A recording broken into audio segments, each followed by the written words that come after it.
that has always been a proactive member of the UN Assembly. I would like to congratulate you and wish you all the success, Mr. President, on your election as the President of the 79th session of the UN General Assembly.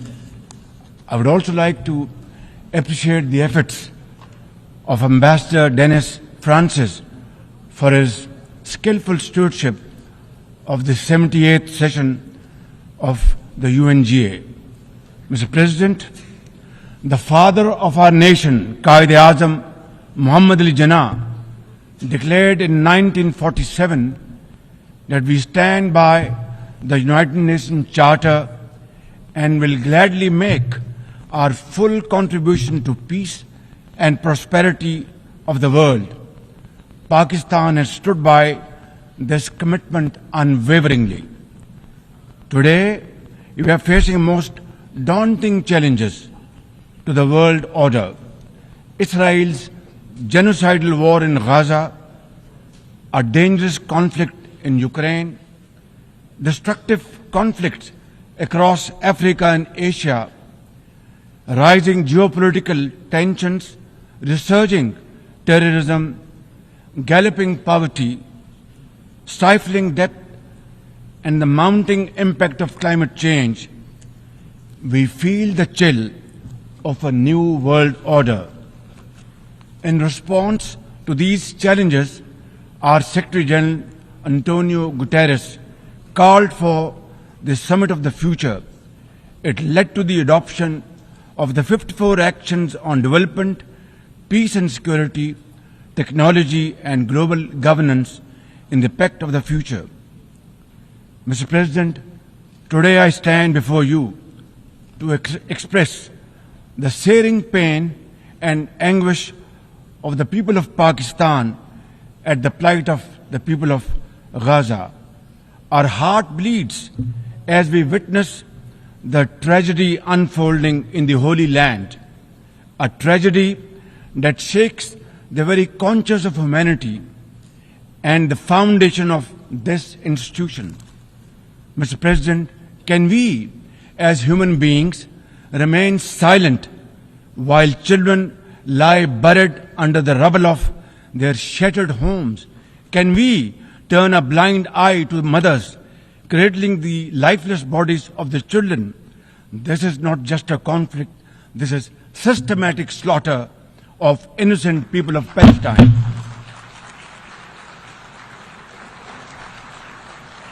Ladies and gentlemen, an assault on the very essence of human life and dignity. The blood of Gaza's children stains the hands of not just the oppressors, but also those who are complicit in prolonging this cruel conflict. When we ignore their endless suffering, we diminish our humanity. It is not enough to condemn, Mr. President. We must act now and demand an immediate end to this bloodshed. We must remember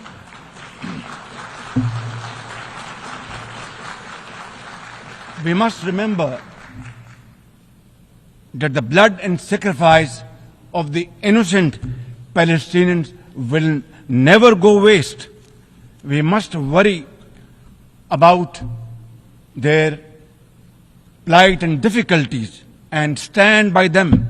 We must work for a durable peace through the two-state nation. We must seek a viable, secure, contiguous and sovereign state of Palestine based on the pre-1967 borders with Al-Quds al-Sharif as its eternal capital, and to advance the goals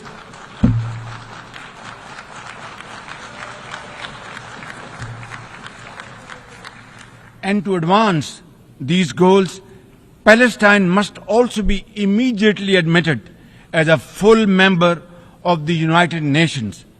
Mr. President, in a span of a few days, Israel's unrelenting bombing of Lebanon has killed over 500 people, including women and even small children.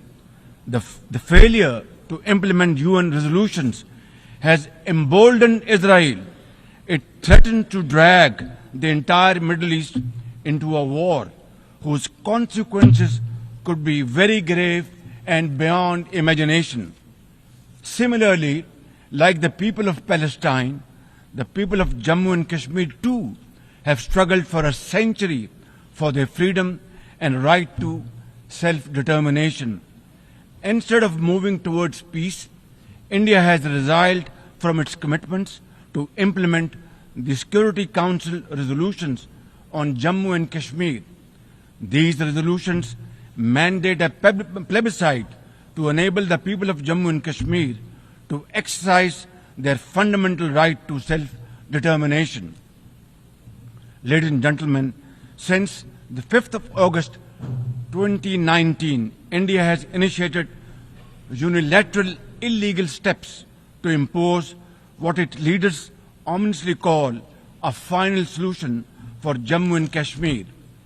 Day in and day out, 900,000 Indian troops terrorize the people of occupied Jammu and Kashmir with draconian measures including prolonged curfews, extrajudicial killings, and the abduction of thousands of young Kashmiris. At the same time, in a classic settler colonial project, India is seizing Kashmiri lands and properties and settling outsiders into occupied Jammu and Kashmir in their nefarious design to transform the Muslim majority into a minority. This hackneyed tactic is employed by all occupying powers, but it has always failed. In Jammu and Kashmir too, it shall fail by the grace of God. Ladies and gentlemen,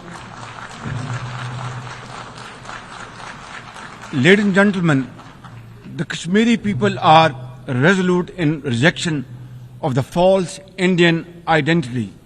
The New Delhi seeks to impose upon them very, very severe conditions, and atrocities are being committed every hour. India's policy of brutal coercion and oppression in occupied Kashmir has ensured that Burhan Wani's legacy continues to inspire the struggle and sacrifices of millions of Kashmiris. Inspired by the legitimacy of their epic struggle, they remain defiant. Their heart-wrenching stories remind us that behind every statistic lies a human life, a dream deferred, and a hope shattered. Even more worryingly, it is engaged in massive expansion of its military capabilities, which are essentially deployed against Pakistan. Its war doctrines envisage a surprise attack and a limited war under the nuclear overhang. Thoughtlessly, India has spurned Pakistan's proposals for a mutual strategic restraint regime. Its leadership has often threatened to cross the line of control and take over Azad Kashmir. Ladies and gentlemen, Mr. President, let me state in no uncertain terms that Pakistan will respond most decisively to any Indian aggression. Therefore, to secure durable peace, India must reverse the unilateral and illegal measures it has taken since 5th of August 2019 and enter into a dialogue for a peaceful resolution of the Jammu and Kashmir dispute in accordance with the UN security resolutions and the wishes of the Kashmiri people. Mr. President, remember, illegal occupation creates a fresh hell every day in the killing fields of Palestine and in the pristine valleys of occupied Jammu and Kashmir. Apart from conflicts, Mr. President, the 21st century has brought a cascade of crises, including the reversal of development and the mounting impact of climate change. 2 years ago, my country was devastated by catastrophic floods, causing $30 billion in damages. It is now clear that each summer will bring blistering temperatures and trigger fresh climate impacts. Pakistan emits less than 1% of global carbon emissions, yet we have paid a very heavy price for no fault of ours. This is most unfair in any calculus of global justice. We must uphold the axiom, the polluter must pay. Ladies and gentlemen, Pakistan looks forward to fulfillment of commitments made by our development partners to support the achievements of the SDGs and climate goals, including a new annual goal beyond $100 billion in climate finance. Mr. President, with nearly 100 developing countries trapped in the vicious cycle of debt and liquidity crisis, which I always call a death trap rather than debt trap, achieving the SDGs in these circumstances remain a distant mirage. The international financial architecture, which the Secretary General has described as morally bankrupt, and the world trade and technology regimes must be reformed and aligned to promote development and global equity. Mr. President, since assuming office in March this year, the progress and prosperity of my 240 million people has been my singular focus. We have taken some very difficult but necessary decisions that have rescued our economy from collapse, restored macroeconomic stability, controlled fiscal deficits, and strengthened our reserves. As a result, inflation has come down to a single digit by the grace of God, and the prospects for economic growth has revived. I would like to explain this challenge and the way we are negotiating, Mr. President, by reciting a stanza from a poem which enormously makes me very emboldened, very brave, and hardworking, and commit untiring efforts. And this stanza is a befitting example of hard work and, of course, facing challenges and then pave the way for success stories.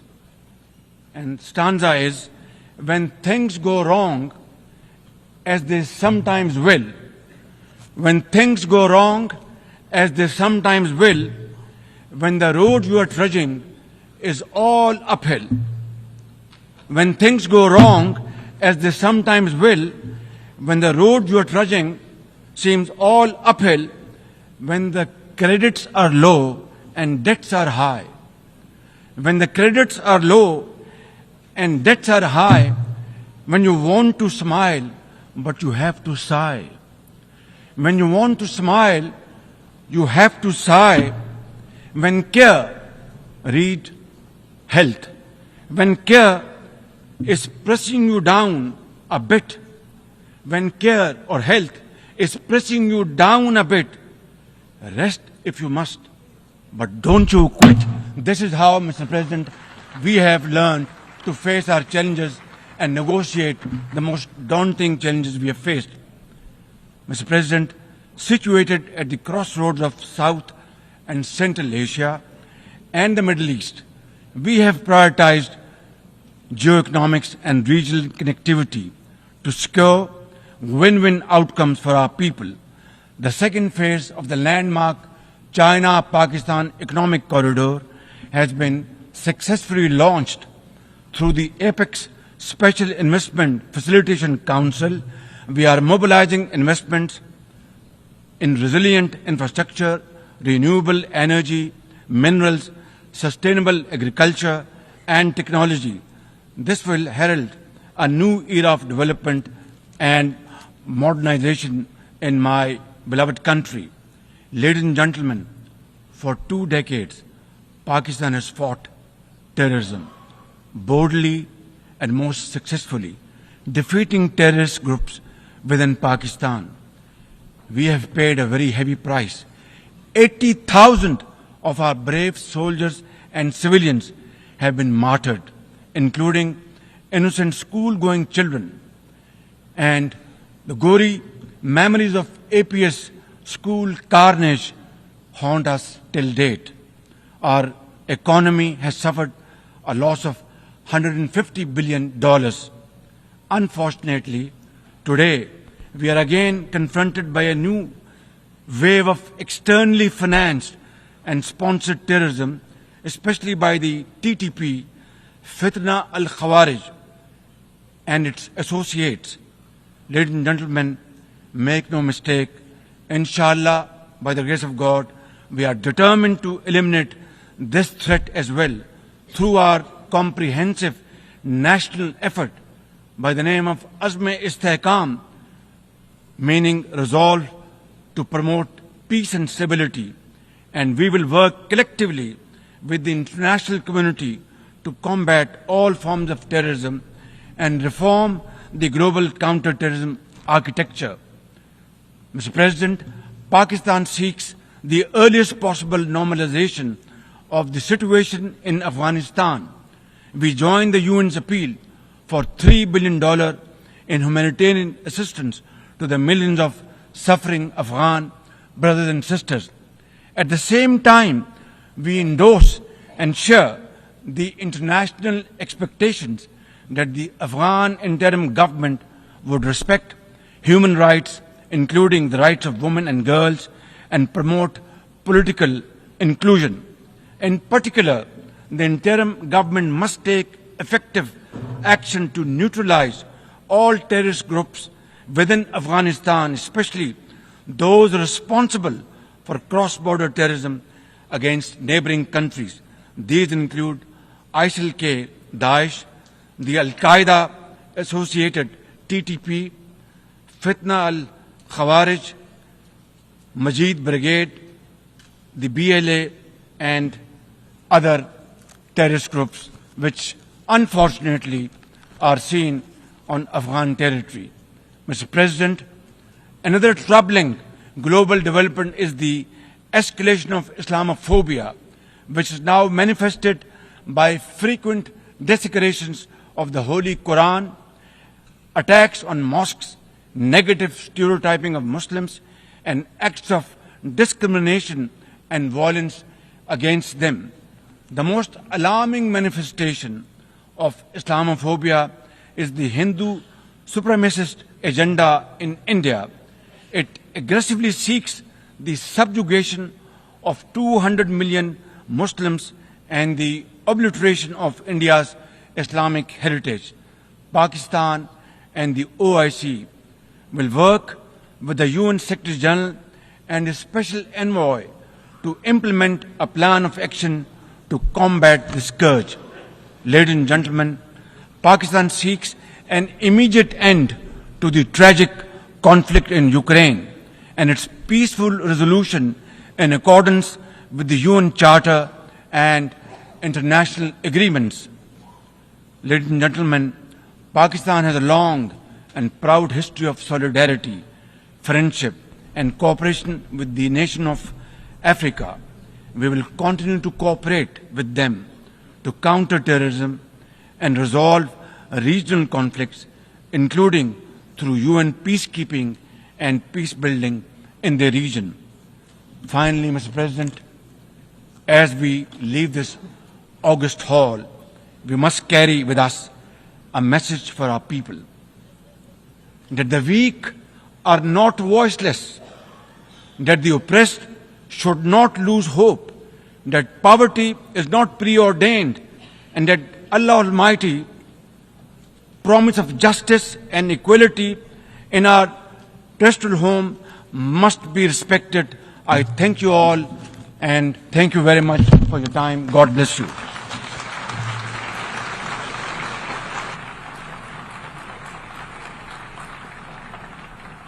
On behalf of the Assembly, I wish to thank the Prime Minister of the Islamic Republic of Pakistan.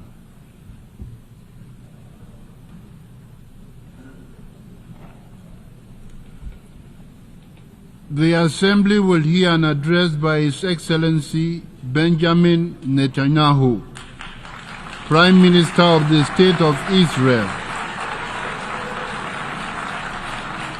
I request protocol to escort His Excellency and invite him to address the Assembly.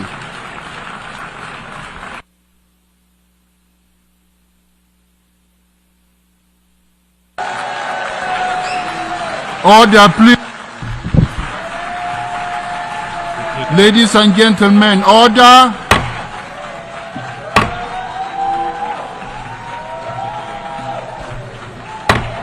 Order, please.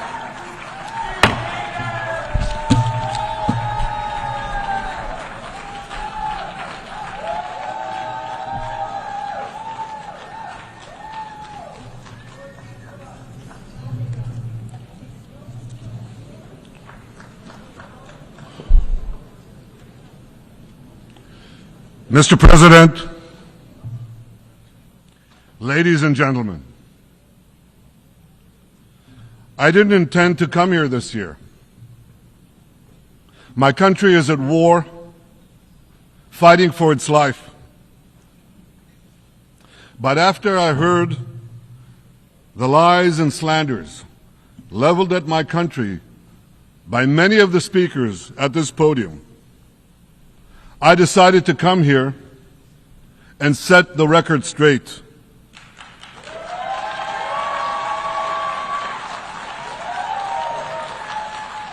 I decided to come here to speak for my people, to speak for my country, to speak for the truth.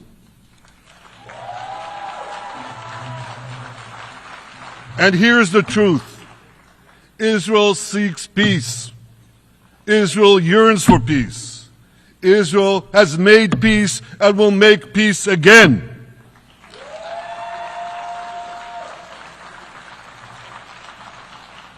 Yet we face savage enemies who seek our annihilation, and we must defend ourselves against these savage murderers. Our enemies seek not only to destroy us, they seek to destroy our common civilization and return all of us to a dark age of tyranny and terror. When I spoke here last year, I said we faced the same timeless choice that Moses put before the people of Israel thousands of years ago. As we were about to enter the Promised Land, Moses told us that our actions will determine whether we bequeath to future generations a blessing or a curse. And that is the choice we face today. The curse of Iran's unremitting aggression, or the blessing of a historic reconciliation between Arab and Jew. In the days that followed that speech, the blessing I spoke of came into sharper focus. A normalization deal between Saudi Arabia and Israel seemed closer than ever. But then came the curse of October 7th.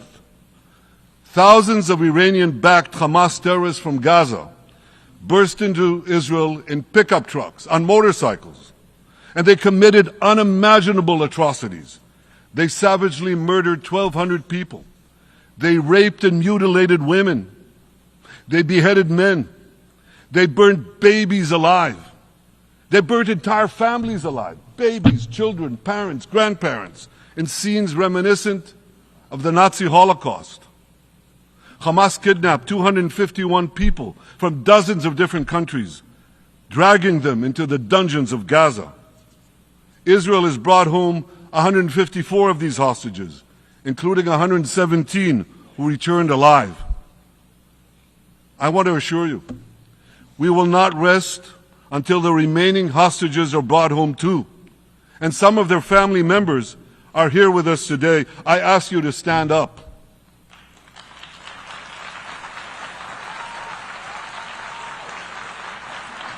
With us is Eli Stevie, whose son Idan was abducted from the Nova Music Festival. That was his crime. A music festival. And these murderous monsters took him. Kobe Smirno, whose son Jonathan was murdered, and his corpse was taken into the dungeons, into the terror tunnels of Gaza. A corpse held hostage.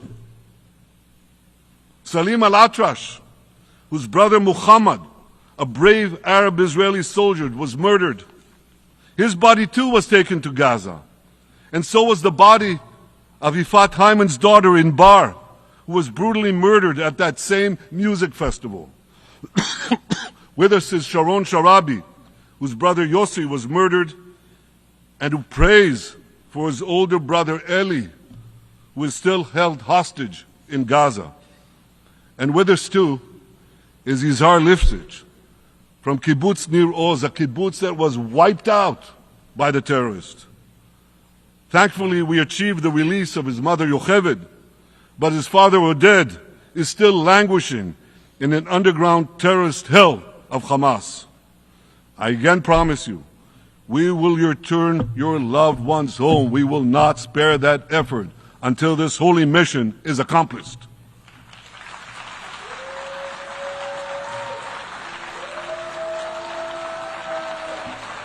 Ladies and gentlemen, the curse of October 7th began when Hamas invaded Israel from Gaza. But it didn't end there.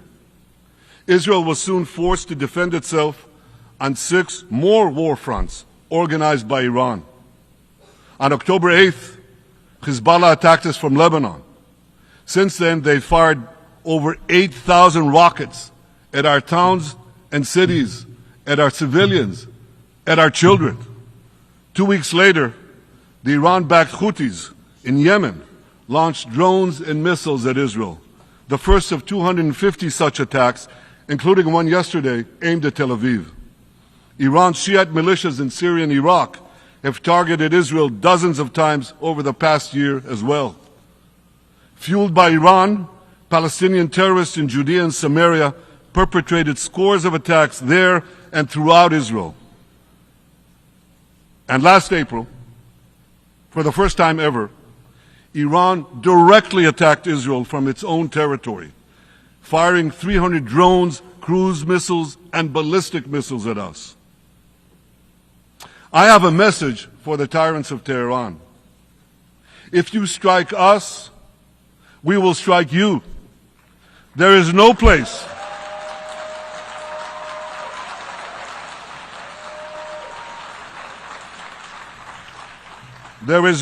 in Iran that the long arm of Israel cannot reach.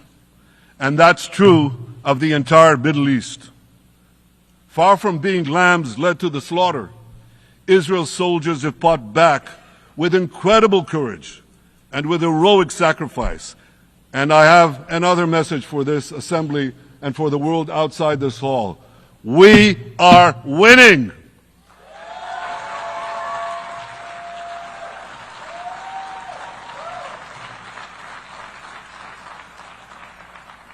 Ladies and gentlemen, as Israel defends itself against Iran in the seven-front war, the line separating the blessing and the curse could not be more clear.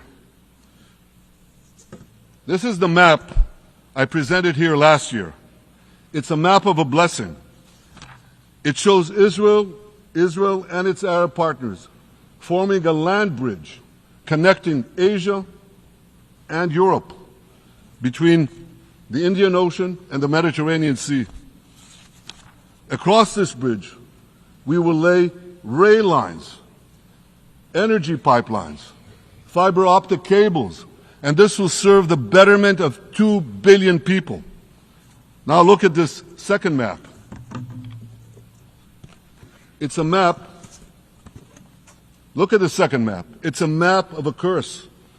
It's a map of an arc of terror that Iran has created and imposed from the Indian Ocean to the Mediterranean.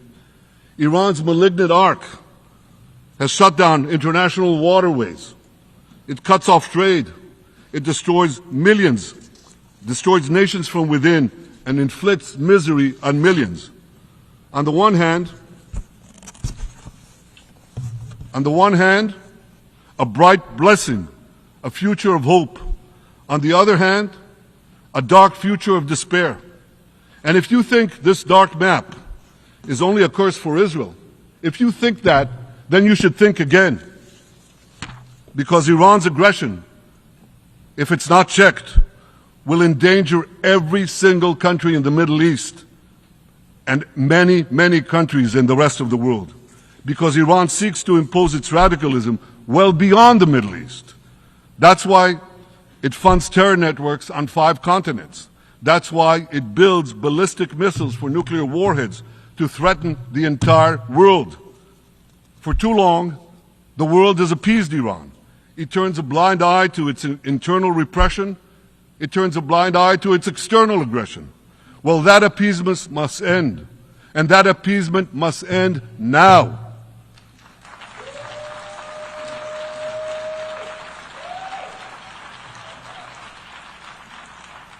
Nations of the world should support the brave people of Iran who want to rid themselves of this evil regime. Responsible governments should not only support Israel in rolling back Iran's aggression, they should join Israel. They should join Israel in stopping Iran's nuclear weapons program. In this body, in the Security Council, we're going to have a deliberation in a few months. And I call on the Security Council to snap back UN Security Council sanctions against Iran, because we must all do everything in our power to ensure that Iran never gets nuclear weapons.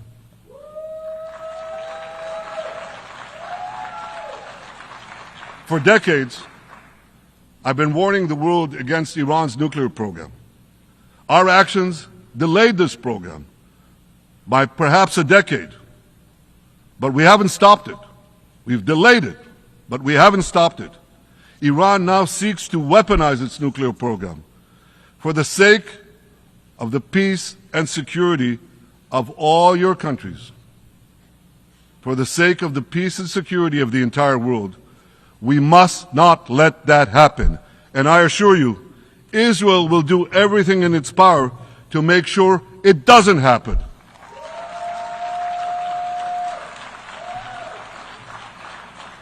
So, ladies and gentlemen, the question before us is simple. Which of these 2 maps that I showed you will shape our future? Will it be the blessings of peace and prosperity for Israel, our Arab partners, and the rest of the world? Or will it be the curse in which Iran and its proxies spread carnage and chaos everywhere? Israel has already made its choice. We've decided to advance the blessing. We're building a partnership for peace with our Arab neighbors while fighting the forces of terror that threaten that peace. For nearly a year, the brave men and women of the IDF have been systematically crushing Hamas's terror army that once ruled Gaza. On October 7th, the day of that invasion into Israel, that terror army numbered nearly 40,000 terrorists. It was armed with more than 15,000 rockets. It had 350 miles of terror tunnels, an underground network bigger than the New York subway system, which they used to wreak havoc above and below ground. A year later, the IDF has killed or captured more than half of these terrorists, destroyed over 90% of their rocket arsenal, and eliminated the key segments of their terror tunnel network. In major military operations,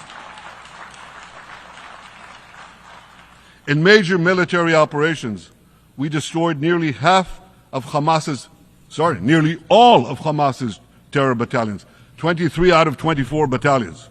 Now, to complete our victory, we are focused on mopping up Hamas's remaining fighting capabilities. We are taking out senior terrorist commanders and destroying remaining terrorist infrastructure. But all the while, and I'll say this one more time, we remain focused on our sacred mission bringing our hostages home. And we will not stop until that mission is complete. Now, ladies and gentlemen, even with Hamas's greatly diminished military capability, the terrorists still exercise some governing power in Gaza by stealing the food that we enable aid agencies to bring into Gaza. Hamas steals the food, and then they hike the prices.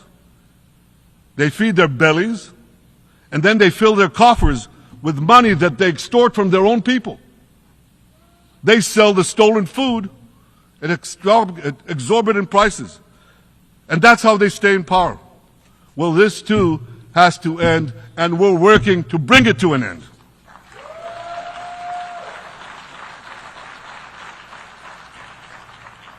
And the reason is simple. Because if Hamas stays in power, it will regroup, rearm, and attack Israel again and again and again, as it is vowed to do. So Hamas has got to go.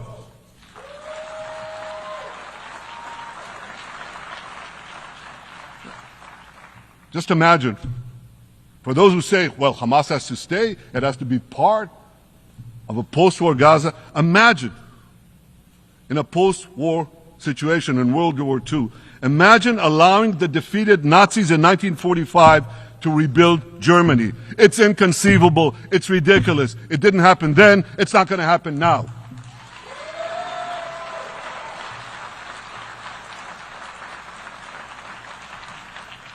This is why Israel will reject any rule for Hamas in a post-war Gaza. We don't seek to resettle Gaza. What we seek is a demilitarized and de-radicalized Gaza. Only then can we ensure that this round of fighting will be the last round of fighting. We are ready to work with regional and other partners to support a local civilian administration in Gaza committed to peaceful coexistence. As for the hostages, I have a message for the Hamas captors. Let them go. Let them go. All of them. Those alive today must be returned alive, and the remains of those whom you brutally killed must be returned to their families. Those families here with us today, and others in Israel, deserve to have a resting place for their loved ones, a place where they can grieve and remember them. This war, ladies and gentlemen, this war can come to an end now.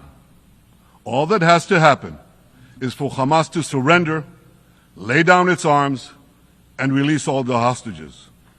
But if they don't, we will fight until we achieve victory, total victory. There is no substitute for it.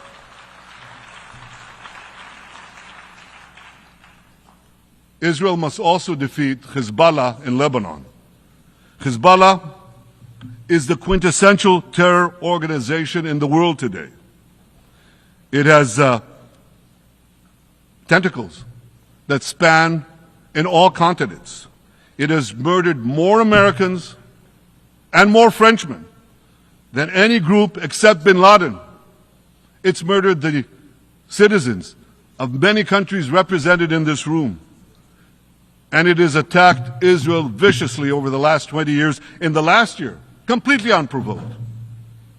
A day after the Hamas massacre, on October 7th, Hezbollah began attacks against Israel, which forced more than 60,000 Israelis on our northern border to leave their homes, becoming refugees in their own land. Hezbollah turned vibrant towns in the north of Israel into ghost towns. So I want you to think about this in equivalent American terms. Just imagine if terrorists turned El Paso and San Diego into ghost towns. Then ask yourself, how long would the American government tolerate that? A day? A week? A month? I doubt they tolerate it even for a single day.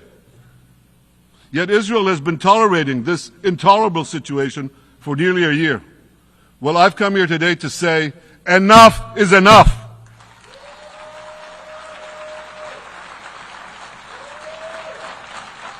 We won't rest until our citizens can return safely to their homes.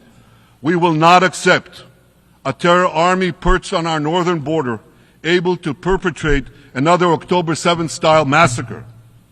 For 18 years, Hezbollah brazenly refused to implement UN Security Council Resolution 1701, which requires it to move its forces away from our borders. Instead, Hezbollah moved right up to our border. They secretly dug terror tunnels to infiltrate our communities and indiscriminately fired thousands of rockets into our towns and villages. They fire these rockets and missiles not from military sites, not from that. They do that too. But they fire those rockets and missiles after they place them in schools, in hospitals, in apartment buildings, and in the private homes of the citizens of Lebanon. They endanger their own people. They put a missile in every kitchen, a rocket in every garage. I said to the people of Lebanon this week, get out of the death trap that Hezbollah has put you in. Don't let Nasrallah drag Lebanon into the abyss. We're not at war with you. We're at war with Hezbollah, which has hijacked your country and threatens to destroy ours.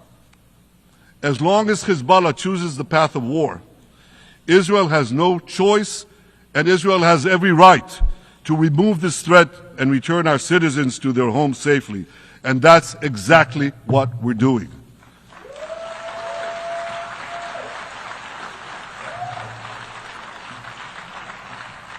Just this week, the IDF destroyed large percentages of Hezbollah's rockets, which had built with Iran's funding for 3 decades. We took out senior military commanders who not only shed Israeli blood, but American and French blood as well. And then we took out their replacements, and then the replacements of their replacements. And we'll continue degrading Hezbollah until all our objectives are met.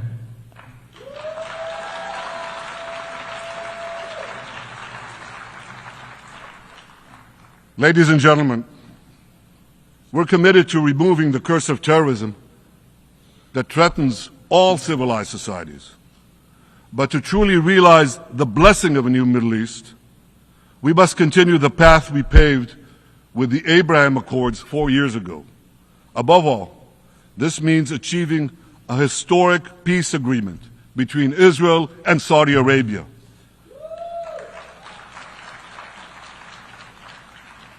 And having seen the blessings that we've already brought with the Abraham Accords, the millions of Israelis who've already flown back and forth across the Arabian Peninsula, over the skies of Saudi Arabia, to the Gulf countries, the trade, the tourism, the joint ventures, the peace,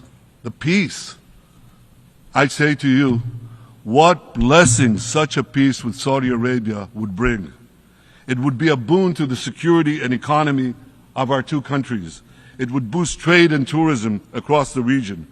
It would help transform the Middle East into a global juggernaut. Our two countries could cooperate on energy, water, agriculture, artificial intelligence, and many, many other fields. Such a peace, I'm sure, would be a true pivot of history. It would usher in a historic reconciliation between the Arab world and Israel, between Islam and Judaism, between Mecca and Jerusalem. While Israel is committed to achieving such a peace, Iran and its terror proxies are committed to scuttling it. That's why one of the best ways to foil Iran's nefarious designs is to achieve the peace. Such a peace would be the foundation for an even broader Abrahamic alliance. And that alliance would include the United States, Israel's current Arab peace partners, Saudi Arabia, and others who choose the blessing of peace. It would advance security and prosperity across the Middle East and bring enormous benefits to the rest of the world. With American support and leadership, I believe this vision can materialize, and much sooner than people think. And as the Prime Minister of Israel, I will do everything in my power to make it happen.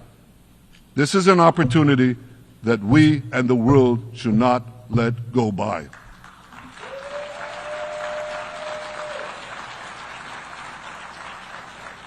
Ladies and gentlemen, Israel has made its choice. We seek to move forward to a bright age of prosperity and peace. Iran and its proxies have also made their choice. They want to move back to a dark age of terror and war. And now I have a question. And I pose that question to you. What choice will you make? Will your nation stand with Israel? Will you stand with democracy and peace? Or will you stand with Iran, a brutal dictatorship that subjugates its own people, exports terrorism across the globe? In this battle between good and evil, there must be no equivocation. When you stand with Israel, you stand for your own values and your own interests. Yes, we're defending ourselves, but we're also defending you against a common enemy that through violence and terror seeks to destroy our way of life. So there should be no confusion about this. But unfortunately, there is a lot of it in many countries and in this very hall, as I've just heard. Good is portrayed as evil, and evil is portrayed as good. We see this moral confusion when Israel is falsely accused of genocide, when we defend ourselves against enemies who try to commit genocide against us. We see this too when Israel is absurdly accused by the ICC prosecutor of deliberately starving Palestinians in Gaza. What an absurdity! We helped bring in 700,000 tons of food into Gaza. That's more than 3,000 calories a day for every man, woman, and child in Gaza. We see this moral confusion when Israel is falsely accused of deliberately targeting civilians.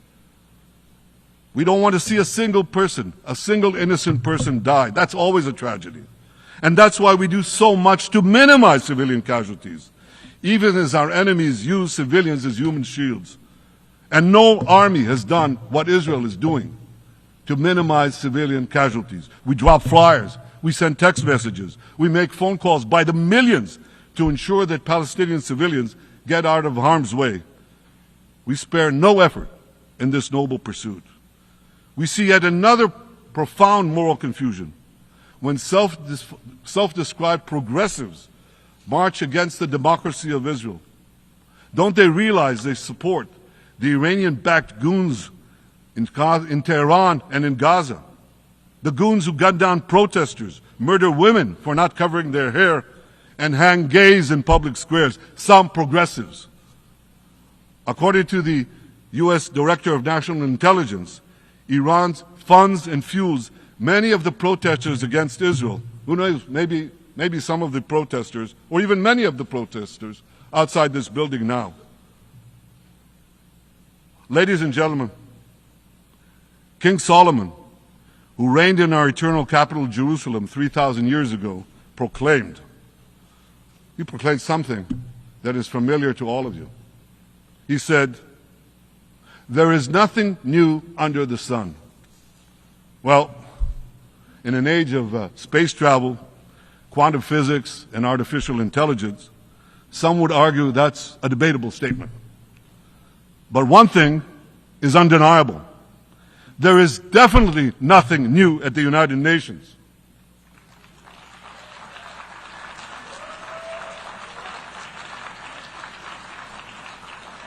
Take it from me. I first spoke from this podium as Israel's ambassador to the UN in 1984. That's exactly 40 years ago. And in my maiden speech here, I think it's the same podium, by the way. In my maiden speech here, I spoke against a proposal to expel Israel from this body. 4 decades later, I find myself defending Israel against that same preposterous proposal. And who's leading the charge this time? Not Hamas, but Abbas, Palestinian Authority President Mahmoud Abbas. This is the man who claims he wants peace with Israel.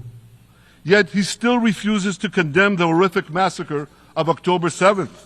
He's still paying hundreds of millions to terrorists who murder Israelis and Americans. It's called pay for slay. The more you murder, the more you get paid. And he still wages unremitting diplomatic warfare against Israel's right to exist and against Israel's right to defend itself. And by the way, they amount to the same thing. Because if you can't defend yourself, you can't exist. Not in our neighborhood, certainly, and maybe not in yours. Standing in this podium 40 years ago, I told the sponsors of that outrageous resolution to expel Israel, gentlemen, check your fanaticism at the door. Today, I tell President Abbas and all of you who would shamefully support that resolution, check your fanaticism at the door. The singling out of the one and only Jewish state continues to be a moral stain on the United Nations. It has made this once respected institution contemptible in the eyes of decent people everywhere. But for the Palestinians, this UN House of Darkness is home court. They know that in this swamp of anti-Semitic bile, there's an automatic majority willing to demonize the Jewish state on anything. In this anti-Israel flat earth society, any false charge, any outlandish allegation can muster a majority. In the last decade, there have been more resolutions passed against Israel in this hall at the UN General Assembly than against the entire world combined. Actually, more than twice as many.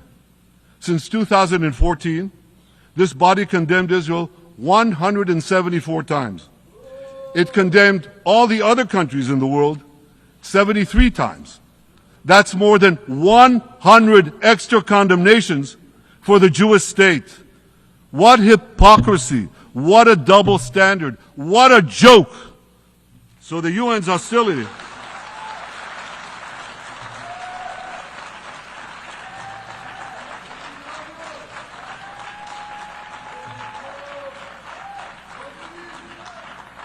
So all the speeches you heard today, all the hostility directed at Israel this year, it's not about Gaza.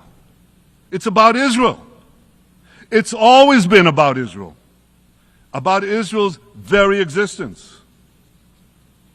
And I say to you, until the Jewish state is treated like other nations, until this anti-Semitic swamp is drained, the UN will be viewed by fair-minded people everywhere as nothing more than a contemptuous farce.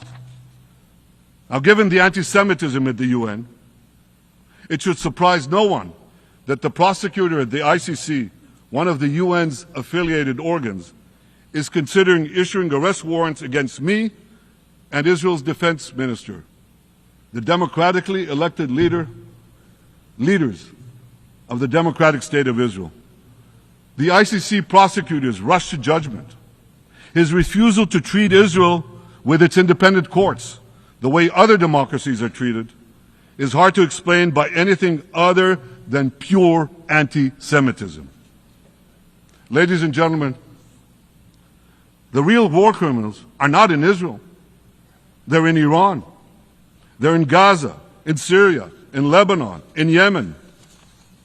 Those of you who stand with these war criminals, those of you who stand with evil against good, with a curse against the blessing, those of you who do so should be ashamed of yourselves.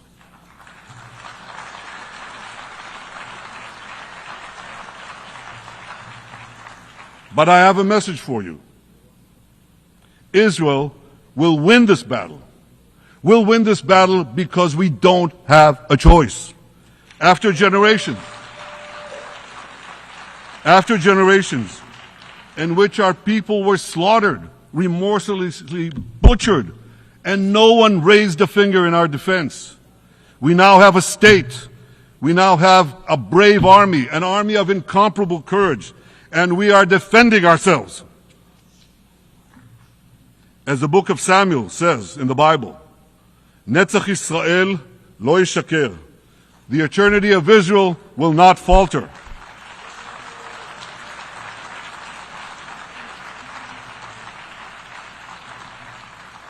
In the Jewish people's epic journey from antiquity, In our odyssey through the tempests and upheavals of modern times, that ancient promise has always been kept, and it will hold true for all time. To borrow a great poet's phrase, Israel will not go gently into that good night. We will never need to rage against the dying of the light, because the torch of Israel will forever shine bright.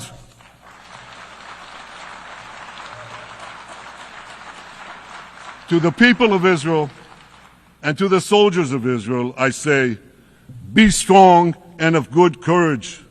חזקו ואמצו ואל תיראו מפניהם, כי אדוני אלוהיך הוא ההולך עמך, לא ירפך ולא יעזבך. Am Yisrael Chai, the people of Israel live, now, tomorrow, forever. Thank you.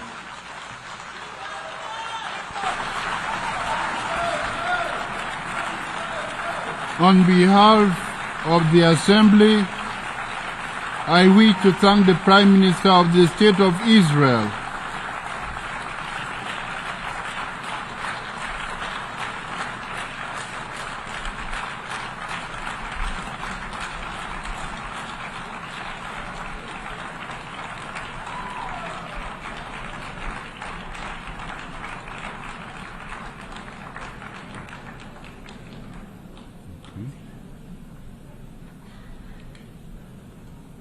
The Assembly will hear an address by Her Excellency Mia Amor Motley, Minister, Minister for National Security and the Public Service, and Minister for Finance, Economic Affairs and Investment of Barbados. I request protocol to escort Her Excellency and invite her to address the Assembly.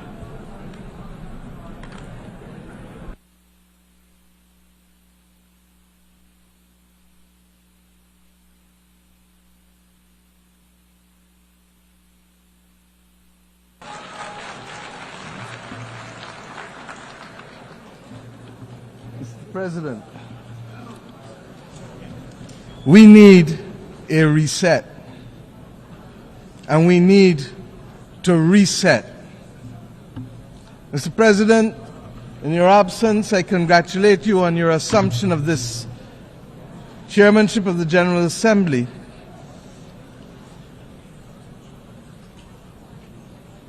We can wait.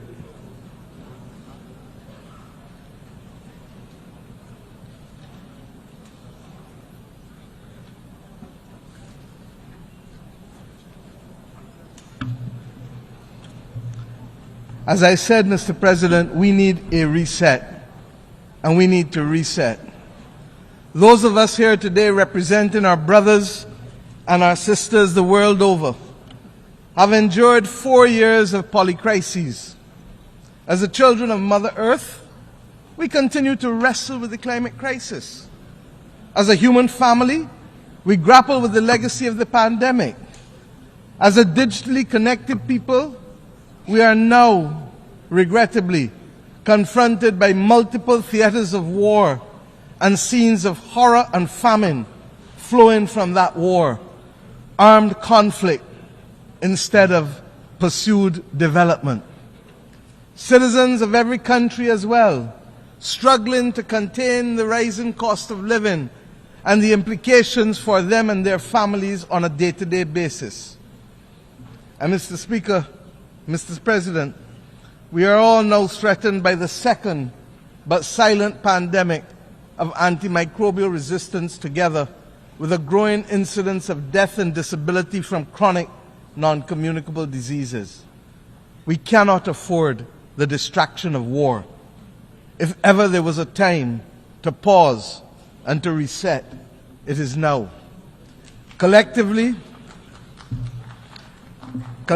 as an international community, and individually as leaders in each of our countries, we must now deliver new opportunities and solutions to these crises which dampen economic growth, which restrict the ambitions of our people and numb our sense of the beauty and goodness that the world ought to be offering because it has it to offer.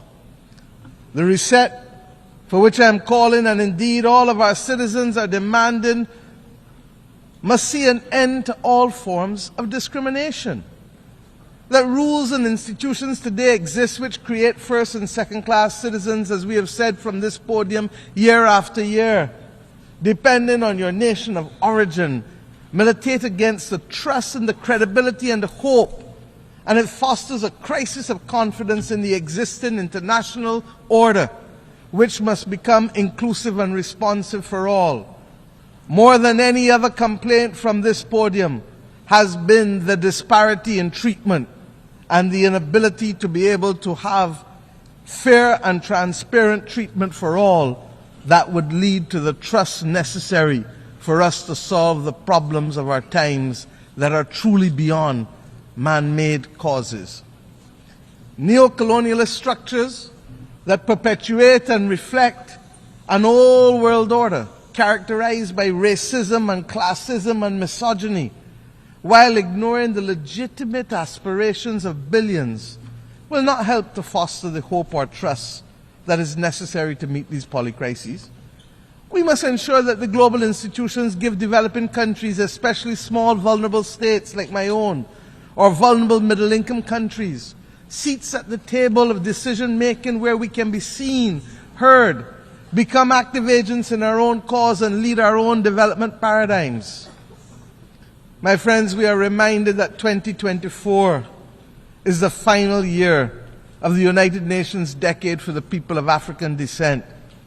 Much has been achieved, but the recognition, the justice, and the development for people of African descent that was promised by this decade has, to say the least, not yet been fully realized. And it is for this reason that the Caribbean community joins the growing chorus, and my own country in particular, for the immediate proclamation of a second decade, to complete the unfinished work and address the matter of reparations for slavery and colonialism.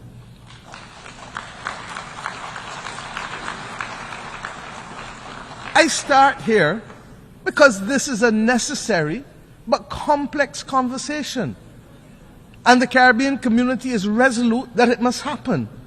Its resolution lies, and I want to be very clear, its resolution lies in a multi-generational approach, in the same way that the £20 million sterling debt that was incurred by the British government only was repaid in this 21st century, almost 200 years later, so that the notion of unaffordability becomes a non-issue once we recognize that the solution to reparations must be multi-generational and grounded in development. Mr. President, of necessity, the reset must also be characterized by institutional reform, which has to start in the United Nations councils. These councils suggest that some are full members, and others are only part members, and some may be part-time members, and some may be occasional members. All of this has no place in the 21st century. And the anger and the mistrust of our citizens and institutions, in leaders, in multilateralism, and in the processes which exclude while yielding much talk and little action is very real. And nowhere is reform and consequently trust and hope more important to the well-being of billions of people today than in relation to the global financial architecture.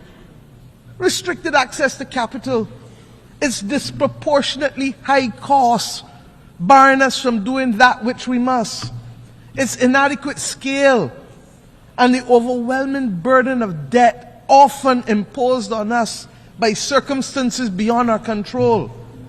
These are all now combining to force governments in the world's poorest countries, and frankly, across many vulnerable middle-income countries, to devote more resources to debt service than to health and education, and in some instances, even infrastructure.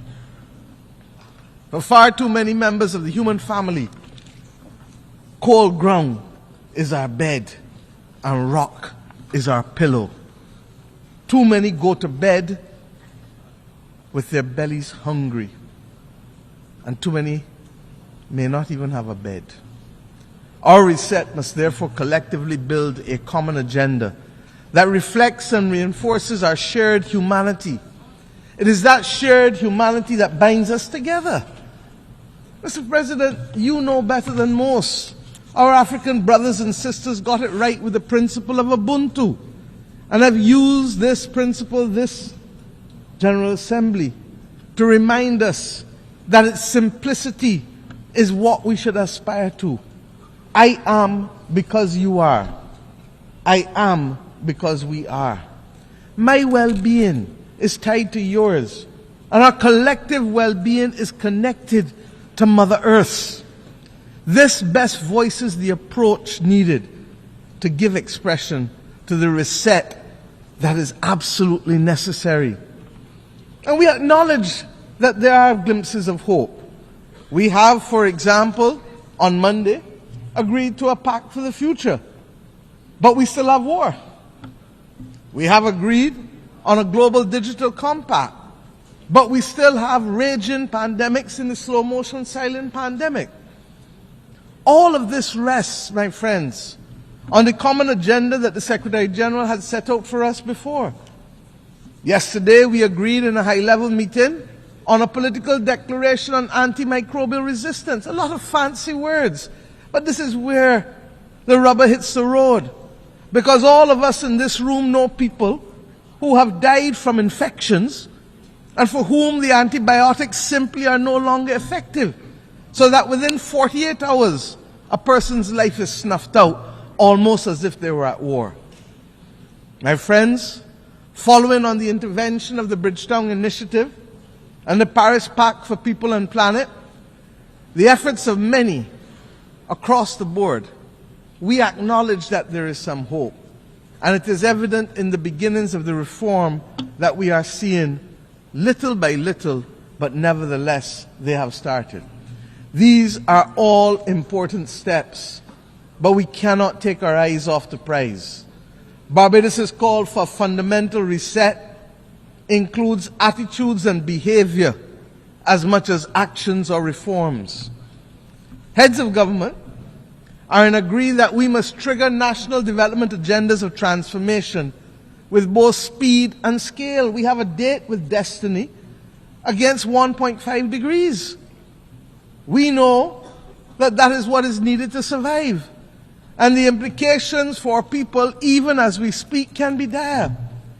But if there is a failure to act with clarity of purpose, and if the political will retards progress on the front of the much-needed reform within the international financial institutions, purely because heads of government do not speak to ministers of finance when they reach Washington, D.C., or their board directors, if there is a need for that to be dealt with, then, my friends, there must be a commitment to be equal to the current challenges of member states if we are not to perpetuate the discriminatory practices that result in undermining the transformational opportunities that we need.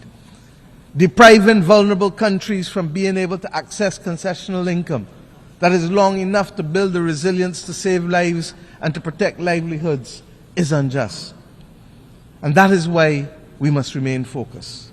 That is why, my friends, we launched yesterday the third iteration of the Bridgetown Initiative, which identifies three key principles, very simply.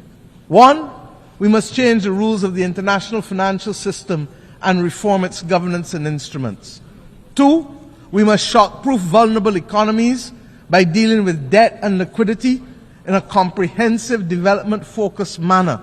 And if we need to give countries a shot of liquidity like we give them a shot of adrenaline to avoid them falling off the cliff of death, then we must do so. And thirdly, we must augment financing by boosting country capacity to invest in resilience by several means, including what has been announced already, the rechanneling of special drawing rights through our multilateral development partners, but that will only be truly effective if there is another issuance of SDRs in the near future. Indeed, we must also address the challenge And this, I believe, to be the fundamental mission of this generation, of how we are going to secure the global public commons to be able to maintain our safety and stability as a global community. We're going to have to discuss how we can secure it and, of course, how we must finance it.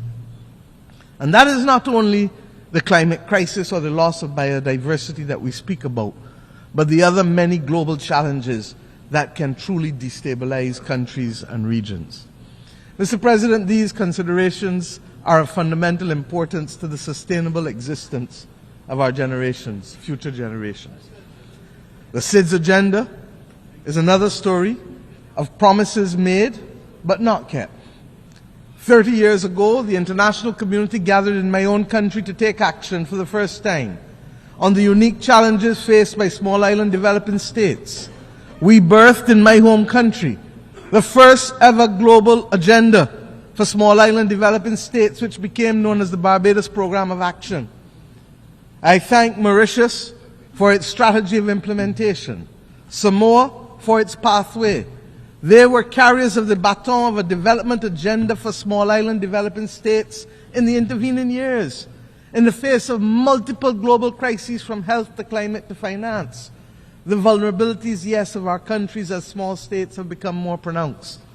In May of this year, we gathered in Antigua and Barbuda for the 4th International Conference on Small Island Developing States. And I call on the international community and the multilateral system to let us work together to ensure that the promise created in Bridgetown in 1994 is delivered and realized through the Antigua and Barbuda Agenda for SIDS 2024, otherwise known as ABBAS. Let me use this opportunity as well to inform you that 2 days ago we took over the presidency of the Climate Vulnerable Forum, the V20 countries of the world, from Ghana, whose president I would like to thank for the excellent stewardship of the group over the past 2 years, and indeed for the strengthening of its institutional capacity. The priorities of our term as chair of the V20 countries will be the multiple dimensions of climate crisis, dealing with them, the impact of the climate crisis on human health, and of course the issue of debt and climate, because if we don't solve that, we cannot take the appropriate actions to deal with climate. I invite all United Nations members who are not yet members of the V20 but who are climate vulnerable to join this group, because it is only through amplification of our voices and consistency of our message and solidarity that we will continue to see the pace and scale of reforms that we need to be able to save our people's lives. I commend to you the declaration of the leaders of the Climate Vulnerable Forum that was adopted this week on Wednesday. Mr. President, above all else, we need a global reset on peace. There needs to be global peace. And those of us who are old enough would have recognized that there are peaks and valleys as it relates to this issue of conflict. There are few areas where the world is more in need of the United Nations acting as the United Nations to secure the objectives of the Charter than in the area of the peace and security. The silence that has engulfed Sudan is unacceptable and may well be rooted in the racism that the world still carries as a badge of honor from the victories of the last great war of the World War II. The actions in Myanmar cannot continue. Ukraine has sucked more oxygen out of the global community and the global financial system than any of us can appropriately accept at the very time when the world needs to be applying its resources and efforts to fighting the greatest crisis known to mankind. And the spread of the war from Gaza to the consequences in the West Bank to now clearly what is happening in Lebanon as we speak with Israel, all of these are but the tip of an iceberg of death, violence, and instability, and robs the global community of oxygen and resources at the very time when we need it most in a strategic way. We all know, as students of history, that even the longest war in history came to an end. These wars, yes, they too will come to an end. But the question is when and at what cost, and without much loss of life, with how many children not being able to be either given the chance to live or will now live with memories of war that will affect their every action for the next 60, 70, 80 years of their lives. Innocent people are paying the price with the one thing that is theirs to give, and they don't give it willingly. It is their life. Unless we address the root causes of these wars, one by one, and the manners in which they are being sustained and financed, we will never, never know anything else other than war and rumors of war in these theaters. The transmittal of these scenes of horror in real time into people's bedrooms, into people's living rooms, will trigger two extreme reactions, neither of which are acceptable to us in the third decade of the 21st century. We will either get the desensitizing of ordinary people to the loss of lives, especially those of innocent children and women on the one hand, or we will get, on the other hand, the anger and inclination for vengeance that it spawns necessarily. We need peace. And it cannot be too difficult for us to work for peace.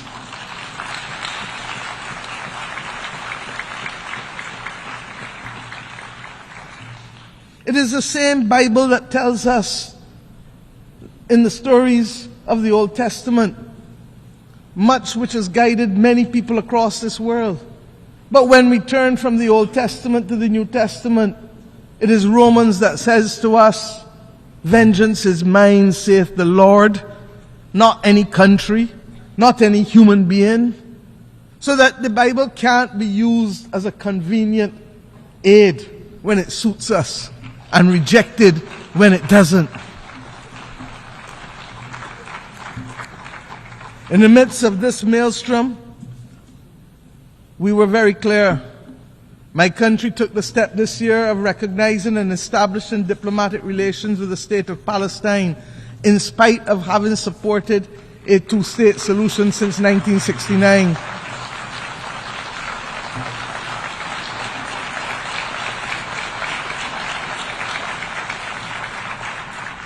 And we did this because it is clear to us that the state and people of Palestine, human beings, are entitled to full recognition by integration into and support from the international community.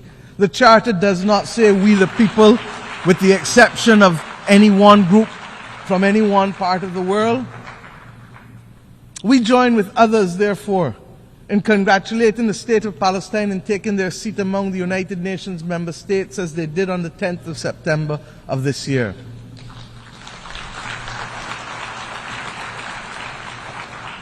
And let me be clear, we condemn the actions of Hamas on October 7th.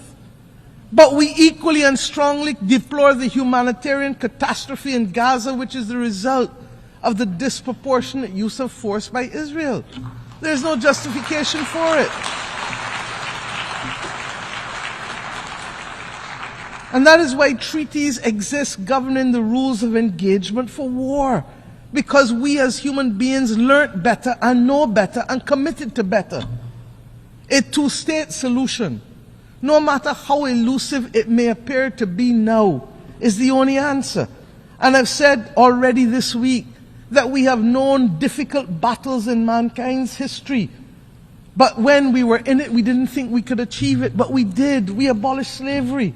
We removed apartheid in South Africa. These battles are not beyond our creativity, our capacity, and our resilience to resolve them. Similarly, we insist that the killing in Ukraine really has to stop. The people of Ukraine must be allowed to live within the internationally recognized boundaries of their state in peace and freedom from the threat of use or force. And as I said, it is sucking too much oxygen out of the global financial system, and countries that should be the beneficiary of aid are being told that they may have to wait in the interest of the defense of others because of war. I say to us truly, there has to be a singular commitment to build a peace. Truly. Mr. President, my own region has not escaped the scourge of instability and violence. The Americas do not constitute today a theater of war, but we are today witnessing, for some years now, an unprecedented escalation in the number and caliber of assault weapons which are finding themselves in the hands of criminals who are wreaking havoc on the legal systems and our societies, particularly in the small island developing states of the Caribbean and indeed in the wider states of Central and Latin America. This scourge caused by guns manufactured in the United States of America primarily also requires a fundamental reset. The right of persons to bear arms in countries not engaged in military conflict should not be an opening to accept as legitimate the presence of assault weapons in countries. It is simply not right. There is no place for assault weapons in our societies.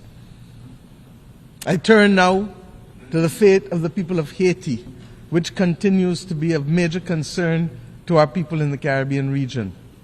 The global community now has an opportunity for an essential reset with how it addresses its relationship with Haiti, and which has been born in all kinds of semi and partial concern over the course of the last few decades.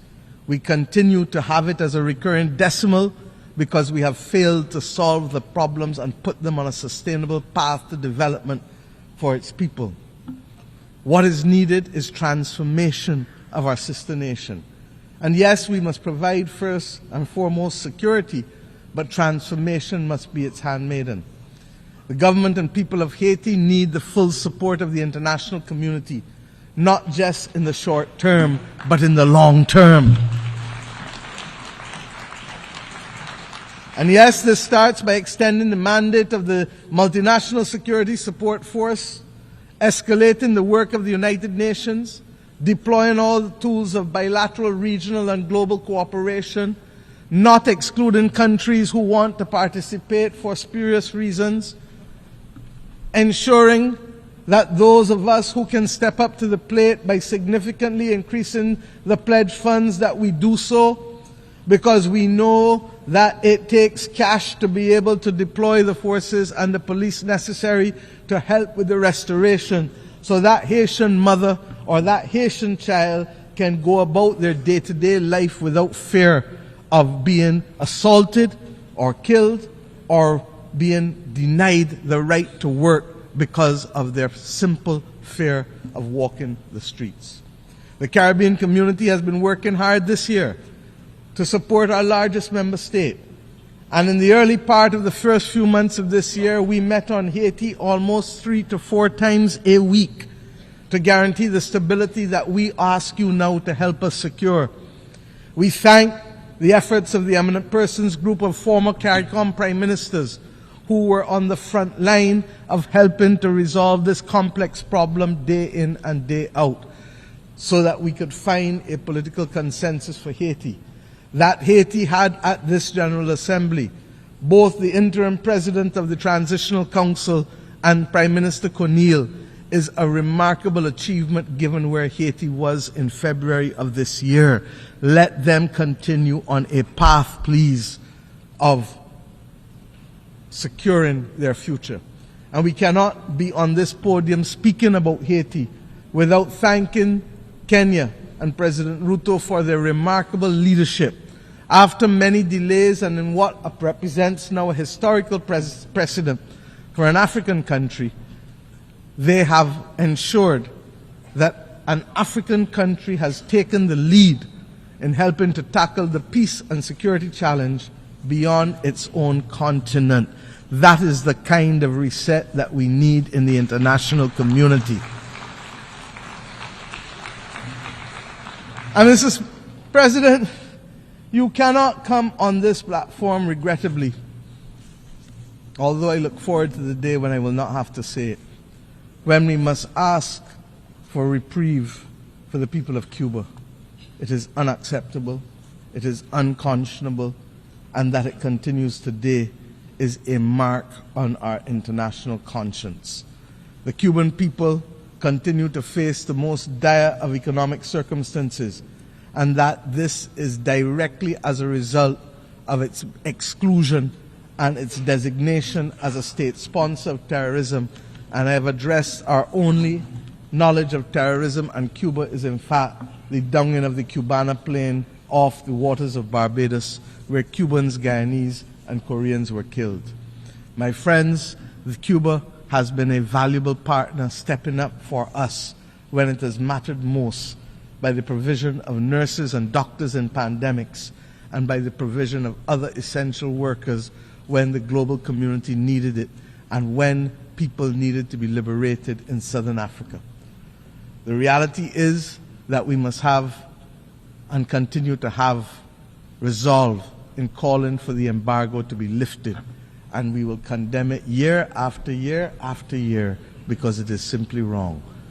As we say so, we pray that the people of Cuba, as they determine what damages they have found from Hurricane Helen, as well as we pray for the people of Florida, who clearly are going to spend the next few days identifying the damage as a result of a hurricane that hit Category 4 when it reached Florida. This is the climate crisis that we speak about. The people of Nigeria are still counting the bodies with respect to the floods that took place there. We have hard work to do. In our own Caribbean region, Beryl literally decimated the islands of Carriacou and Union Island, and indeed would have affected Grenada and St. Vincent more broadly. Jamaica and my own country's coastal infrastructure was significantly affected, with our fishing industry, 90% of it being decimated. This season of superlatives, with its floods and droughts, its hurricanes and fires, will take the lives and livelihoods of too many. The climate crisis is hitting us almost weekly across the globe. The deniers of the climate crisis, they too need a reset that will admit of the absolute necessity of collective action by the global community to save our way of life and our planet. Mr. President, at the start of this week, the skies were much darker. I truly believe so. We are starting to see some glimmers of light. We leave New York this week noting that the clouds are lifting, conscious that the sun is peeping out in certain areas, not all, but in certain critical areas, giving us a sense of renewed hope that reset is in fact not only possible, but necessary in key areas: institutional reform, reform in our financial architecture, reform in how we view development, but above all else, reform in how we see each other and value each other.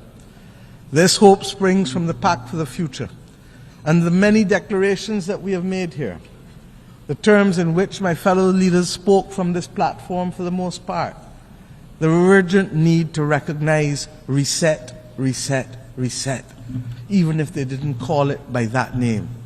It is as if we all truly understand and accept the challenge of rising to solve the major difficulties that are faced by the people of the world, and to recognize that global moral strategic leadership requires of us the commitment to redress the wrongs and to take care of saving people and planet.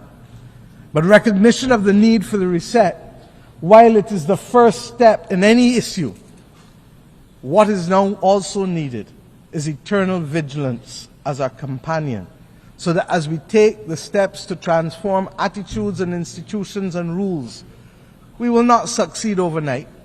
We will not succeed even in the next decade. But if we don't do the reset to change the legacy of centuries of exploitation and domination, we will not be fit for purpose to to meet the needs of our people in the third decade of the 21st century. I can think, therefore, of no better way to conclude than with a song that I had cause to use almost 30 years ago from my own country. Song from Edwin Yearwood when I first stood on this podium almost 30 years ago in 1995 as a young minister of youth. And I quote, "A voice in my head keeps talking to me. It tells me the road is long. It tells me we must be strong. Roll with the pain and roll with the strife, for today is the rest of the start of your life." Mr. President, may the new hope fostered here this week signal the start of a new deal for people who hitherto were not seen, and even with the existence of this body, whose voice and presence were not felt. These people have been recognized too often, and these countries, as mere statistics, and not with the human dignity that is their birthright, or the human dignity that is the conferred right from these United Nations. Mr. President, I thank you.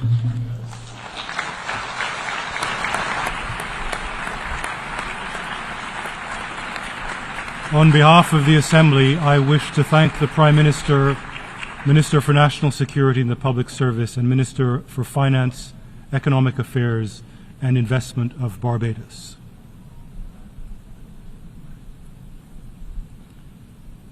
The Assembly will now hear an address by His Excellency Tshering Tobgay, Prime Minister of the Kingdom of Bhutan. I request protocol to escort His Excellency and invite him to address the Assembly.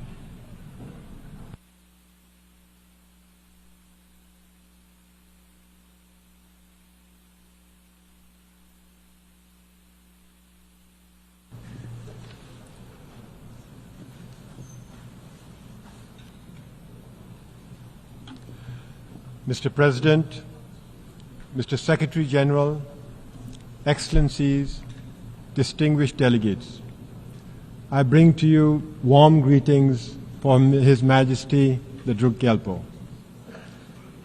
Excellencies, 53 years ago, on the 21st of September 1971, a small Himalayan kingdom was admitted to the United Nations. On that day, after centuries of self-imposed isolation, Bhutan became the 128th member of the United Nations. It was a defining moment for us. It was a defining moment for us when a small, poor, landlocked country nestled in the world's highest mountain joined the global community of nations. That same year, the United Nations created the least developed country category to provide targeted support to the world's poorest nations. Bhutan was among the first to be admitted in that list. Back then, our economy was primarily agrarian, operating largely on a barter system. Our per capita GDP income stood at just $215. Life expectancy was barely 40 years. Infant mortality was tragically high at 142 deaths for every 1,000 live births. And our literacy rate was woefully low. We had only, in fact, less than 300 students in the few scattered schools that had been established to provide modern education. Today, I stand before you with a story of transformation and progress.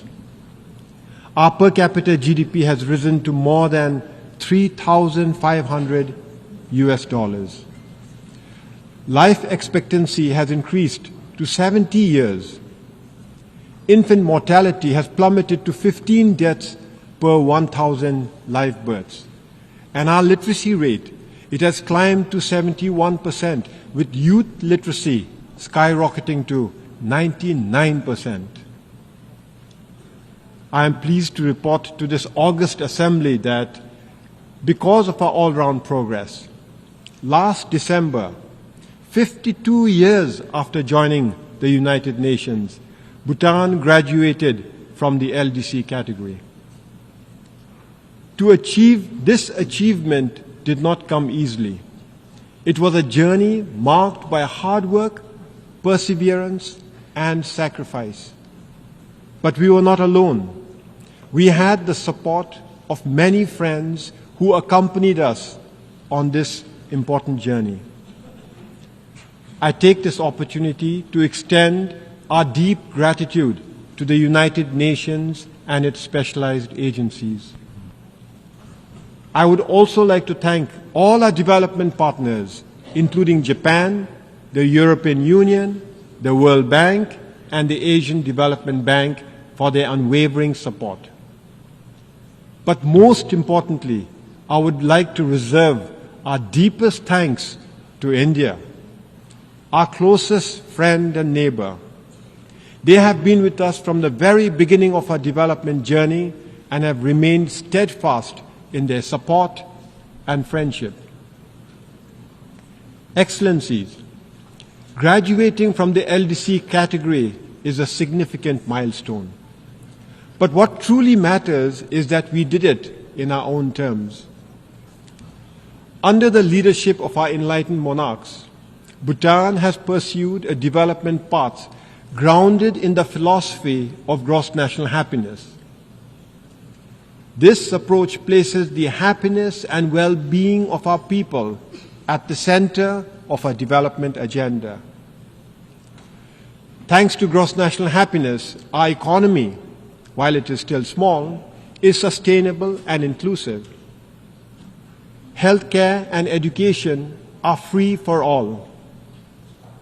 Our unique culture not only survives, but thrives. More than 72% of our land is under forest cover, and we are recognized as a biodiversity hotspot and a carbon-negative country. Our democracy, a gift from our king, has been embraced by a reluctant population. Excellencies, having graduated from the LDC category, it is now our responsibility to ensure that we sustain our hard-earned progress and that under no circumstances should we ever backslide. As we chart a new course for the future, we are faced with new challenges, particularly those arising from our weak economy. Foremost among them is youth unemployment. To address these challenges, we must strengthen our economy. We must provide our youth with meaningful opportunities to grow and to prosper. We must embrace a new development paradigm. In this context, I am pleased to report that His Majesty the King has announced the establishment of the Gaelifu Mindfulness City. The Gaelifu Mindfulness City is a transformative vision for future urban spaces, a blueprint for living mindfully and sustainably. Spanning 2,600 square kilometers of pristine forests and fertile farmlands, it will enable human innovation and natural ecosystems to thrive together while fostering human well-being, environmental sustainability, and mindful living. We invite thought leaders, innovators, and investors to join us in building this groundbreaking city, contributing to a model of peace, harmony, and progress that others can follow. Excellencies, Bhutan's story is one of hope, but it is also a call to action. More than 50 years have passed, and only 7 nations have graduated from the LDC category, leaving 46 countries still in need. This is unacceptable. The international community must intensify its efforts to ensure that no nation is left behind, that all LDC countries achieve graduation. To accomplish this, we must address poverty, inequality, and vulnerability with a renewed sense of urgency. The Pact for the Future, which we adopted collectively at the Summit of the Future, provides us with a roadmap to transform the lives of the world's most vulnerable. However, transforming the future requires that we also transform institutions shaping it. The United Nations must evolve to meet the realities of today's world. The Security Council as it stands is a relic of the past. We need a council that reflects the current geopolitical, economic landscape, and social realities. Bhutan has long advocated for the reform of the Security Council to make it more representative and effective. For this, India, with its significant economic growth and population and leadership of the Global South, deserves a permanent seat at the Security Council. Similarly, Japan, a leading donor and peace builder, warrants permanent membership.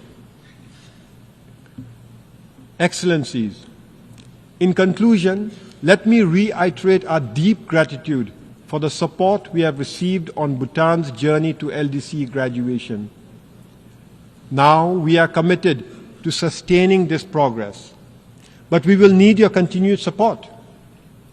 In this regard, we invite your support and investment in initiatives like the Gelifu Mindfulness City. However, as we celebrate Bhutan's progress, we must also intensify our efforts to support other LDCs, ensuring that they too can achieve graduation. In this regard, the role of the United Nations is more critical than ever, reinforcing the imperative for multilateralism in addressing the global challenges we face. As we look to the future, I have the honor to close by repeating a profound message from His Majesty, our beloved King. I first did so 7 years ago, and I repeat, no nation today can stand alone in achievement. Time is slowly telling us that there can be no lasting individual success without success as a community. And there cannot be lasting national progress and success if it does not fit into a future of global peace, harmony, and equality. The world must progress together or fail together. Thank you, and Tashidile.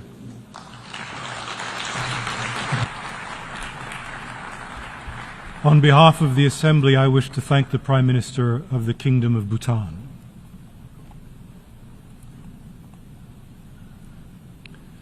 The Assembly will now hear an address by His Excellency Xavier Espot Zamora, Head of the Government of the Principality of Andorra. I request protocol to escort His Excellency and invite him to address the Assembly.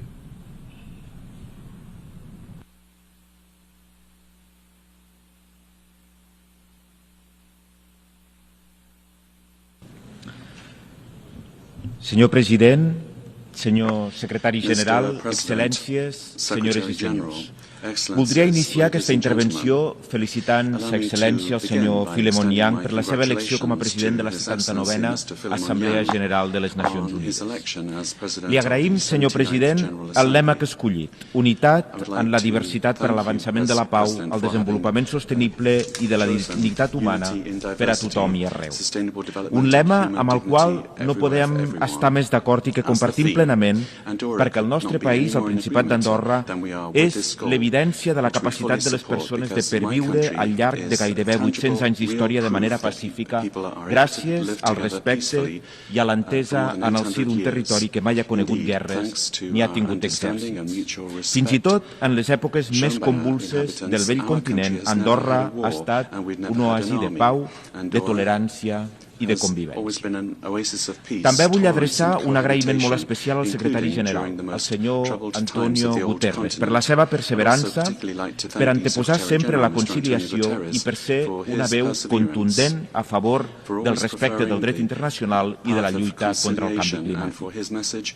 En concret, vull fer una menció especial a l'impuls del secretari general a la Cimera del Futur, de la qual es desprèn el Pacte per al Futur que el meu país ha subscrit, amb l'objectiu de reforçar el sistema multilateral i adoptar mesures concretes que ens permetin fer front als nous reptes i forjar un full de ruta per encarar els riscos existencials que amenacen la humanitat i la civilització i les condicions d'habitabilitat del planeta. Els nostres clàssics, que conformen la base de la cultura occidental, afirmen, i ho dic en present perquè els clàssics no moren mai, que tota paraula és vana i buida de contingut, tret que vagi acompanyada de fets. Importen, per damunt de tot, les obres i l'acció de les persones al llarg de la seva vida. Totes les civilitzacions són filles de les circumstàncies concretes que les han envoltat i molt sovint passen a la història per les seves conquestes. Però quina és la conquesta, quina és la vocació i quin és el llegat que deixarà aquesta civilització? O millor dit, quina és la conquesta, la vocació i el llegat que volem que deixi aquesta civilització. Senyores i senyors, avui, des d'Occident, oblidem sovint que la democràcia és quelcom que va molt més enllà de dipositar una papereta cada 4 o 5 anys, perquè el que sosté el concepte de democràcia són els valors que se'n desprenen, entre els quals hi ha la dignitat, la tolerància, la igualtat, la llibertat i el respecte, tant per a les persones com per a les nacions. Uns valors que aquesta mateixa Assemblea General es va encarregar de blindar fa 76 anys amb la Declaració Universal dels Drets Humans. Però sembla que l'esperit amb el qual es va forjar aquesta mateixa declaració com un símbol de la pau i de la dignitat després de 2 guerres mundials devastadores es va esvaint poc a poc. L'avenç dels posicionaments polítics extrems s'explica com la reacció davant d'un ordre que es percep com amenaçat.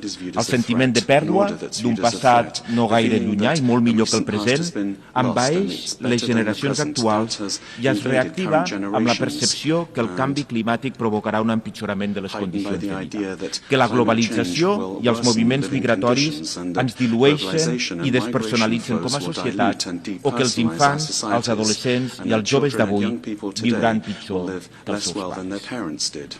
Ens trobem, per tant, en un punt d'inflexió en què cal encarar realment aquest debat i aportar respostes concretes i efectives per contrarrestar, per evitar tot plegat. A les portes del 80è aniversari, les Nacions Unides han de continuar sent l'organització en majúscules d'aquest món, des d'on tots els estats que la integrem i li donem sentit remem en la mateixa direcció, que no és altra que donar una resposta efectiva als grans reptes del nostre temps per deixar un llegat esperançador a les generacions futures. Senyores i senyors, mai no havíem disposat de tantes eines per assolir la cooperació i el diàleg. Per tant, davant d'un escenari complex, des de la igualtat de les nacions hem de fer prevaldre la Carta de les Nacions Unides i enfortir els seus pilars, a través de la defensa dels drets humans i el dret internacional humanitari com a conjunt normatiu de relació entre els estats. La gravetat dels conflictes a Ucraïna, a Gaza, al Líban, al Sudan o d'altres que malauradament ja són permanents, com a la regió del Sahel, no ens poden deixar indiferents i cal fer una crida urgent per arribar a un dels objectius més nobles de la política, la pau. Hem d'unir-nos i saber trobar solucions als conflictes fora de la violència i els recursos militars. Per aquest motiu, fem una crida a les parts per treballar amb horitzons de pau, per tenir respecte i per acatar, com deia, les normes del dret internacional humanitari, perquè res no justifica els atacs que està patint la població civil, perquè res no justifica els atacs contra hospitals i escoles i perquè res no justifica que utilitzem la fam com una estratègia de guerra. Res no justifica tanta irracionalitat, una irracionalitat de la qual els nens i les nenes són les principals víctimes. En l'agenda internacional andorrana, la infància i l'adolescència ocupen un lloc molt destacat, perquè creiem fermament que són el present i el futur i, per tant, tota acció al seu favor esdevé estratègica per al desenvolupament de qualsevol país. Per aquest motiu, des d'un inici hem estat donant tot el nostre suport a l'oficina de la representant especial del secretari general per als infants i els conflictes armats i, més recentment, a l'estudi sobre l'impacte del canvi climàtic en els infants i els conflictes armats. I quan els preguntava a l'inici de la meva intervenció quina és la conquesta, quina és la vocació, el llegat que volem deixar, no hi ha d'haver dubte.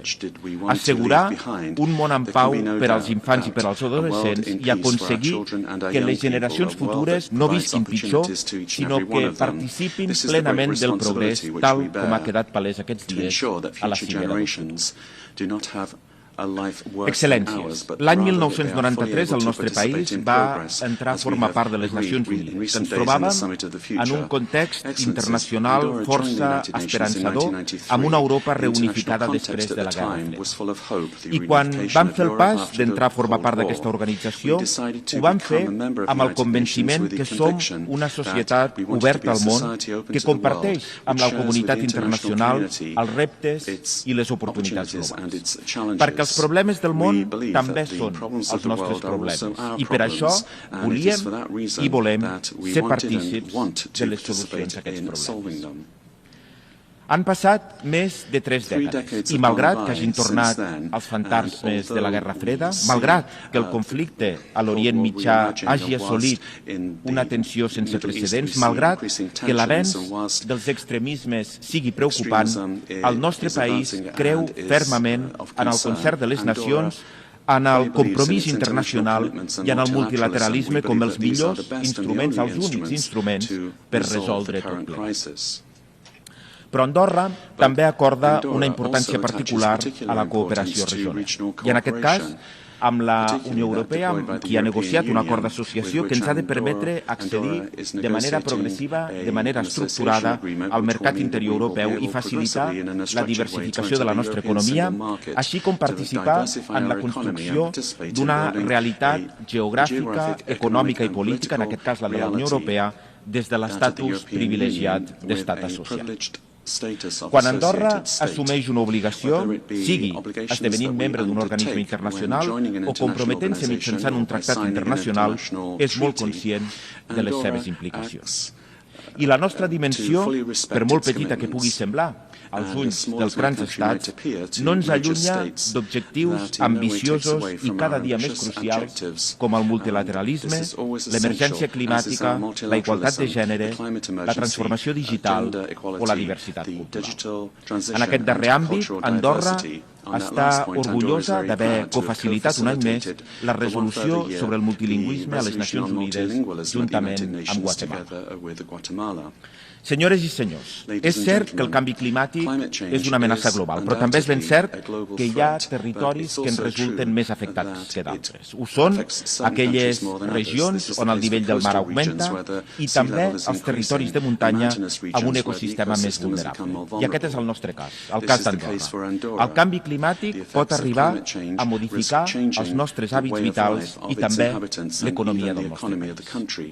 Per aquest motiu, hem fet de la lluita contra el canvi climàtic una de les nostres més grans fites, tant a escala internacional com a escala nacional. Des de la ratificació el 2011 del Conveni Marc de les Nacions Unides sobre el canvi climàtic, Andorra ha complert les seves obligacions de comunicació sota els principis de transparència, coherència, comparabilitat, exhaustivitat i precisió, i ho ha fet anticipant-se més a les exigències del conveni. El 2015, Andorra va ser una de les parts pioneres del Conveni Marc a comunicar la seva contribució a escala nacional i a actualitzar-la el 2020 i el 2022 amb la finalitat d'incrementar els objectius a mitjà termini i assolir la neutralitat climàtica al 2050. El 2023 va ser el primer país del món en presentar l'informe bianual de transparència, demostrant així una vegada més la importància del compromís que mantenim amb la lluita contra el canvi climàtic. En l'àmbit nacional també hem fet grans esforços per implementar una nova política energètica amb l'objectiu d'augmentar progressivament la producció nacional d'energia renovable i substituir les fonts